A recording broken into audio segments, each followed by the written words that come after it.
আসসালামু আলাইকুম। আমি খাদ্য ইসলাম বিথি ঢাকা থেকে বলছি। চিকিৎসা ফাউন্ডেশন আয়োজিত clinical psychology and mental solution কোর্সের শিক্ষার্থী। আমার রোল হচ্ছে 072501। পবিত্র কুমার শীল স্যার খুব চমৎকারভাবে কোর্সের মডিউলটি সাজিয়েছেন।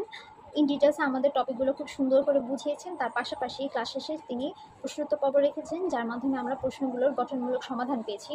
সেজন্য আমরা খুবই থ্যাঙ্কফুল স্যারের প্রতি। আমার আজকে প্রেজেন্টেশনের টপিকটি হচ্ছে মেডিটেশন। মেডিটেশন হলো একটি মনের সচেতন প্রশান্তি, যার মাধ্যমে দেহ ও মনকে শিথিল করে মনোযোগ ও সচেতনতা বৃদ্ধি করা যায়। মেডিটেশনের উদ্দেশ্যটা হইতেছে যে আমার ভালো ঘুম নিশ্চিত করা, ক্লান্তি ভাব দূর করা, মানসিক চাপ ও দুশ্চিন্তা ও বিষণ্ণতা কমানো, আত্মনিয়ন্ত্রণ ও মনোসংযোগ বৃদ্ধি করা। মেডিটেশনের হচ্ছে পদ্ধতি আছে, যেমন হচ্ছে আমরা একটা পদ্ধতি অ্যাপ্লাই করতে পারি 5 4 3 2 1। এই পদ্ধতিতে হচ্ছে যে আমি পাঁচের ক্ষেত্রে যে আমি পাঁচটা জিনিস হচ্ছে ঘরে থাকা যে কোনো পাঁচটা জিনিস আমি এটা অবজার্ভ করবো, দেখবো। আমার টিভি, ফ্যান, ফ্রিজ যে কোনো জিনিস হতে পারে। স্পর্শের ক্ষেত্রেও সেম, আমার ঘরে আশেপাশে যা আছে আমরা চারটা জিনিস হচ্ছে স্পর্শ করব। শব্দ শোনার ক্ষেত্রে হচ্ছে যে আমি আমার বসে আছি রুমের মধ্যে, এটা ফ্যানের শব্দ হতে পারে, গাড়ির শব্দ হতে পারে, কোনো পাখির শব্দ হতে পারে, ওগুলো অবজার্ভ করব।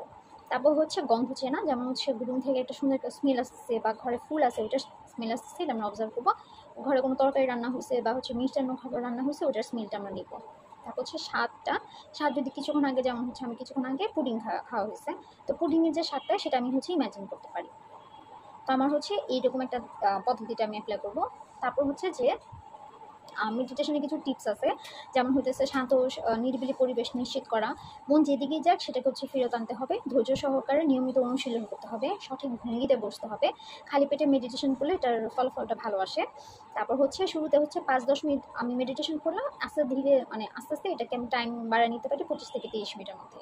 তারপর হচ্ছে প্রতিদিন হচ্ছে একই সময় আমার মেডিটেশনটা করতে হবে, এটা সকালেও হতে পারে, রাতেও হতে পারে। তো আজকে আমার প্রেজেন্টেশনটা এই পর্যন্তই ছিল। অসংখ্য ধন্যবাদ। আসসালামু আলাইকুম।